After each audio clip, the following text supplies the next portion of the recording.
അങ്ങനെ ചെയ്യുമ്പോൾ നമ്മൾ അങ്ങോട്ട് സംസാരിക്കുകയല്ല ചെയ്യാം. എക്സാക്ട്ലി ഗുരുവിന്റെ ചിന്തകൾ. ഗുരു നമ്മളൊരു ചട്ടക്കൂടിനകത്ത് ഒതുക്കുകയല്ല ചെയ്യുന്നത്. ഗുരു നമ്മളെ സ്വയം പ്രകാശിക്കാൻ ആണ് ഗുരുവിന്റെ ദർശനങ്ങൾ പറയുന്നത്. അതേപോലെ തന്നെ നമ്മളിപ്പോൾ ഒരു ലീഡർഷിപ്പ് പ്രോഗ്രാം ചെയ്യുമ്പോൾ സ്വയം വളരാൻ അനുവദിക്കുകയും ചെയ്യാം. നമ്മൾ ഗൈഡ് ചെയ്യാൻ മാത്രമേ ചെയ്യുള്ളൂ. പ്രസംഗങ്ങൾ നമ്മളല്ല ചെയ്യാം. ആ ഗ്രൂപ്പിലുള്ളവരെ കൊണ്ടുള്ള അവർ തന്നെയാണ് എല്ലാ കാര്യങ്ങളും. ഇപ്പം നമ്മൾ ചെയ്യുന്ന ഈ കാര്യങ്ങളൊക്കെ ആ ഗ്രൂപ്പിലുള്ളവർ തന്നെയാണ് ചെയ്യുക. അപ്പൊ അങ്ങനത്തെ പ്രോഗ്രാംസ് ആണ് ഇനി ചെയ്യാൻ പറ്റും. ഇതിപ്പോ ഒരു അവയർനെസ്സിന് വേണ്ടിയിട്ട് ജസ്റ്റ് കുറച്ച് പ്രസംഗങ്ങളിൽ ഒതുക്കേണ്ടി വന്നു. അപ്പൊ ഇനിയുള്ള പ്രോഗ്രാംസ് അങ്ങനെ ചെയ്യാനാണ് ഉദ്ദേശിക്കുന്നത്. ഇനി ക്വസ്റ്റ്യൻസ്. നമസ്കാരം. ലീഡർഷിപ്പിനെ പറ്റി ചോദ്യമായിട്ടല്ല ഞാൻ ചോദിക്കാൻ ഉദ്ദേശിക്കുന്നത്. സാറിപ്പോൾ പല ടൈപ്പ് ഓഫ് ലീഡർഷിപ്പിനെ പറ്റി പറഞ്ഞു. അപ്പോൾ അതിനെപ്പറ്റി ഒരു ചെറിയൊരു സംശയം ചോദിക്കുകയാണ്. ഇപ്പോൾ ഒരു കമ്മ്യൂണിറ്റിയുടെ അല്ലെങ്കിൽ ഒരു പ്രസ്ഥാനത്തിൻ്റെ ഒരു ടീമിൻ്റെ ലീഡറായിട്ട് നിൽക്കുന്ന ആളുടെ കുറച്ച് ക്വാളിറ്റീസ് ഒക്കെ വേണം തീർച്ചയായും. അപ്പോൾ ഒരുപക്ഷെ നമുക്ക് തോന്നുവാണ് നമ്മളെ ഭരിക്കുന്ന അല്ലെങ്കിൽ നമ്മളെ ലീഡ് ചെയ്യുന്ന ആളുകൾക്ക് നമ്മളുടെ അത്രയും പോലും അറിവോ അല്ലെങ്കിൽ കേപ്പബിലിറ്റിയോ ഇല്ലാന്ന് തോന്നിയാൽ അപ്പം അത് എങ്ങനെ പ്രകടിപ്പിക്കണം അല്ലെങ്കിൽ അവരെ എന്തായിരിക്കണം അതിനോടുള്ള പ്രതികരണം? നിങ്ങൾക്ക് ഒരാളുമായിട്ട് ആശയപരമായിട്ടുള്ള പിന്തുണ ലഭിക്കാം, പക്ഷെ അത് വ്യക്തിപരമാവുന്നു. ഇപ്പൊ ഉദാഹരണമായിട്ട് നേതൃസ്ഥാനത്തിരിക്കുന്ന എല്ലാ ആൾക്കാർക്കും നേതൃത്വ ഗുണങ്ങളുണ്ട്. അതുകൊണ്ടാണ് അവർ നേതാവായത്. അഡോൾഫ് ഹിറ്റ്ലർ ഉൾപ്പെടെ അല്ലെങ്കിൽ നമ്മുടെ ലോകത്തിൽ ഈ പറഞ്ഞ നോർത്തേൺ കൊറിയയിലെ ആരാണ് കിം ജോങ് ഉൻ ഉൾപ്പെടെ. അപ്പോൾ അവരൊക്കെ എന്തുകൊണ്ടാണ് ആ സ്ഥാനത്തിരിക്കുന്നത് വെച്ചാൽ അവർക്ക് നേതൃഗുണങ്ങളുണ്ട്. അവർക്ക് നേതൃഗുണങ്ങളുണ്ട് എന്നുള്ളതിനർത്ഥം അവരാശയപരമായി ശരിയാണ് എന്നല്ല. നമ്മുടെ രാജ്യത്ത് തന്നെ നമുക്ക് കാണാം. ഇപ്പം നരേന്ദ്രമോദി ഒരുപാട് ഫോളോവേഴ്സ് ഉണ്ട്, പക്ഷെ അദ്ദേഹത്തോട് ആശയപരമായിട്ട് വിയോജിക്കുന്ന ഒരു വലിയ വിഭാഗം വേറെ ഉണ്ട്, അല്ലേ? അതുപോലെ ഓരോ ആൾക്കാരും പിണറായി വിജയനെ എടുത്തു കഴിഞ്ഞാൽ പുള്ളിക്ക് ഒരുപാട് ഫോളോവേഴ്സ് ഉണ്ട്, അതുപോലെ അദ്ദേഹത്തോട് ആശയപരമായിട്ട് വിയോജിക്കുന്ന ഒരുപാട് പേരുണ്ട്. ഈ ആശയപരമായിട്ട് നമ്മളൊരാളോട് വിയോജിക്കാൻ നമുക്ക് സാധിക്കും. പക്ഷെ നമുക്ക് നമ്മളുടേതായിട്ടുള്ളൊരു വാല്യൂ സിസ്റ്റം അല്ലെങ്കിൽ ഒരു മൂല്യബോധം ഉണ്ടാകാം. ഈ മൂല്യബോധം അനുസരിച്ച് പ്രവർത്തിക്കാത്ത ആരോടും നമുക്ക് ആശയപരമായിട്ട് വിയോജിക്കാം. അതുകൊണ്ട് അവർ ലീഡറാകാൻ യോഗ്യരല്ല എന്നുള്ളത് നമ്മളുടെ വ്യക്തിപരമായിട്ടുള്ള കാഴ്ചപ്പാടുമാകാം. പക്ഷേ അവർ ഒരു ലീഡറാണെന്നുള്ളത് അക്സെപ്റ്റ് ചെയ്യാനും അതനുസരിച്ച് മുമ്പോട്ട് പോകാനും അവരല്ലെങ്കിൽ നമ്മൾ കോൺഫ്രണ്ട് ചെയ്യാനും കുഴപ്പമില്ല. എന്നാലും അവരാ ലീഡർഷിപ്പ് പൊസിഷനിൽ എത്തുന്ന അവർക്ക് ലീഡർഷിപ്പ് ക്വാളിറ്റി ഉള്ളതുകൊണ്ട്. ലീഡർഷിപ്പ് ക്വാളിറ്റി എന്ന് പറയുന്നത് അവരുടെ മൂല്യബോധവുമായിട്ട് കുറച്ച് വ്യത്യാസമുണ്ട്, ശരിയല്ലേ? അപ്പോൾ അതാണ് അതിനുള്ള ഉത്തരം. അപ്പോൾ അത്രയും നമുക്ക് അതിൽ ചെയ്യാൻ പറ്റുമോ?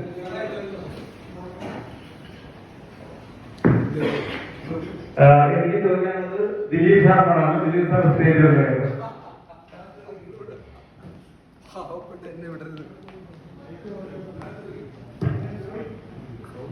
സാറ് സ്റ്റേജിൽ കയറണം.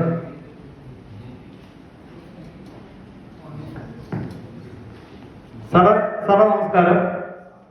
സാർ വൈകിട്ട് ഇച്ചിരി മുന്നോട്ട്. ഓക്കെ സാറേ, നമ്മുടെ ടാഗ് എന്ന് വെച്ചാൽ ഐ ലവ് മീ. സാറിനോട് ഒരു ക്വസ്റ്റ്യൻ ചോദിച്ചായിരുന്നു. നിങ്ങൾ നിങ്ങളെ തന്നെ സ്നേഹിക്കുന്നുണ്ടോ? നമ്മൾ നമ്മളെ സ്നേഹിക്കുന്നുണ്ടല്ലേ? രാവിലെ എണീറ്റ് കുളിച്ച് ഫ്രഷായി നല്ല ഡ്രസ്സൊക്കെ ഇട്ട് നല്ല ക്രീമും പരത്തി സ്പ്രേയും അടിച്ച് സമൂഹത്തിൽ ഇറങ്ങുന്നത് നമ്മൾ നമ്മളെ സ്നേഹിക്കുന്നുണ്ടല്ലേ?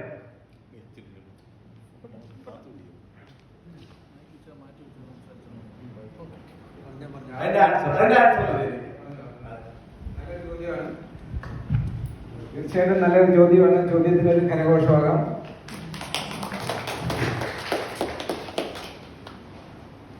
തളർന്നു കിടക്കാത്ത ഏത് വ്യക്തിയും രാവിലെ ചെയ്യുന്ന ഒരു പ്രക്രിയയാണ് അദ്ദേഹം പറഞ്ഞത്. Agree or not? അല്ലേ?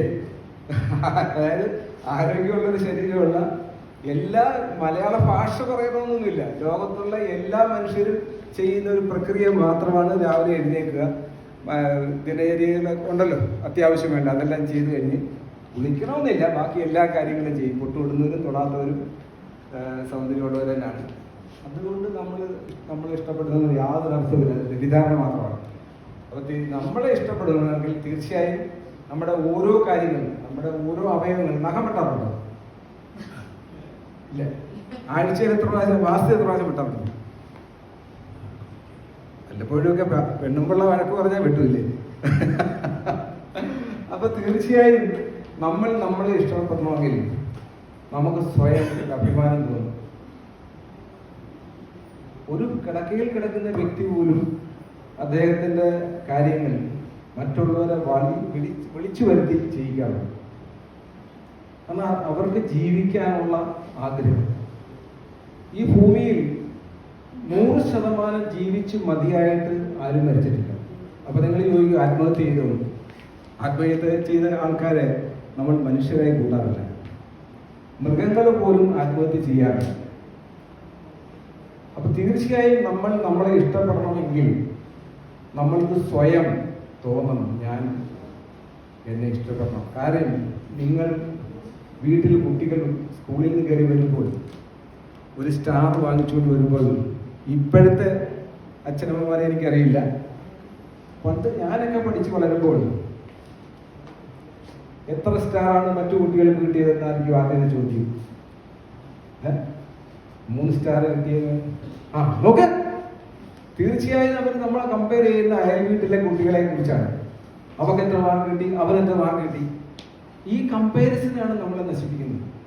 നിങ്ങളെ സ്നേഹിക്കുന്നുണ്ടെങ്കിൽ ആദ്യം ചെയ്യേണ്ടത് ഈ കമ്പാരിസൺ നിർത്തുക. ദിലീപിന് എത്ര വാച്ചുണ്ട്, ജിത്തിന് എത്ര ഡയമണ്ട് ഉണ്ട്, ഇതല്ല. അങ്ങനല്ല. നമ്മൾക്ക് സ്വയം ഞാനാണെന്ന്, എനിക്ക് എന്നെ ഇഷ്ടമാണെന്ന് തോന്നുമെങ്കിൽ നമ്മുടെ പരിമിതികൾ മറന്ന് നമ്മുടെ ആവശ്യങ്ങൾ അനിവാര്യമുള്ളത് മാത്രമായി ആവശ്യത്തിൽ ഒതുക്കുക, മറ്റുള്ളവരെ സ്നേഹിക്കാൻ പഠിക്കുക, മറ്റുള്ളവരെ ആദരിക്കാൻ പഠിക്കുക, മറ്റുള്ളവർക്ക് വേണ്ടി കൈകൊട്ടാൻ പഠിക്കുക. ഒരു സഹായം ഒരാൾ വഴി ചോദിച്ചു വന്നാൽ വണ്ടിയുടെ ഗ്ലാസ് പൊക്കി തിരിച്ചു പോകുന്നതല്ല, അതല്ല അനുകമ്പ. നിങ്ങൾക്ക് ആ വണ്ടി നിർത്തി നിങ്ങൾക്ക് ആ വഴി അറിയാമെങ്കിൽ അദ്ദേഹത്തിന് വഴി കാട്ടിക്കൊടുക്കുക. നമ്മുടെ കൂട്ടത്തിൽ പലരുമുണ്ട് അറിഞ്ഞുകൊണ്ട് തെറ്റായ വഴി പറഞ്ഞു കൊടുക്കുന്ന ആൾക്കാർ. ഞാൻ ചോദിച്ചിട്ടുണ്ട്, എന്താ അങ്ങനെ പറഞ്ഞു കൊടുത്തേ, ഇങ്ങനെ പോയി അവിടെ എത്താമല്ലോ, അവനൊന്നൊക്കെ ഇറങ്ങി വരട്ടെ പാകിസ്ഥാനിൽ. എത്രയോ കൂട്ടരുണ്ട് നമ്മുടെ ഈ ഇരിക്കുന്ന കൂട്ടത്തിൽ പല വിദ്വാൻമാരെ കാണും.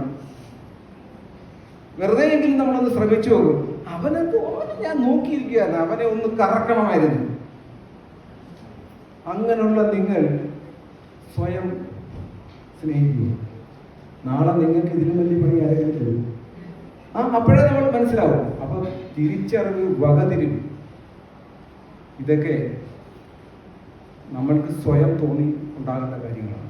പല കാര്യം നമുക്ക് അറിയാം, പക്ഷേ ആ സമയത്ത് നമ്മൾ ഉപയോഗിക്കില്ല. അല്ലെങ്കിൽ ഒരാൾ വന്ന് ഈ ഉച്ചയ്ക്ക് നട്ടുച്ചയ്ക്ക് വഴി ചോദിക്കുമ്പോൾ ഇങ്ങനെ പോകേണ്ടവനോട് ഇങ്ങനെ പോകണമെന്ന് പറയേണ്ട കാര്യമുണ്ട് വരും. പക്ഷെ നമ്മളത് ചെയ്യും. നമ്മളെ കൊണ്ട് ആരും, ഞാൻ നേരത്തെ പറഞ്ഞ പോലെ നമ്മുടെ ഈ ബ്രെയിൻ ചെയ്യിപ്പിക്കുന്നതാണ്. നിങ്ങളുടെ ബ്രെയിൻ അങ്ങനെ നമ്മൾ അറിഞ്ഞോ അറിയാതെ അങ്ങനെ രൂപപ്പെട്ടു.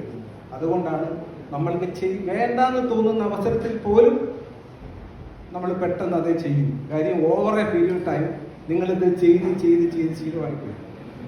നിങ്ങളുടെ ചോദ്യം ചോദിച്ചതിൽ നന്ദി. അതുകൊണ്ട് തീർച്ചയായും ഇനി ആർക്കെങ്കിലും എന്തെങ്കിലും ചോദ്യമുണ്ടോ? ഭക്ഷണത്തിന് സമയമായി, ഫോട്ടോ ടൈം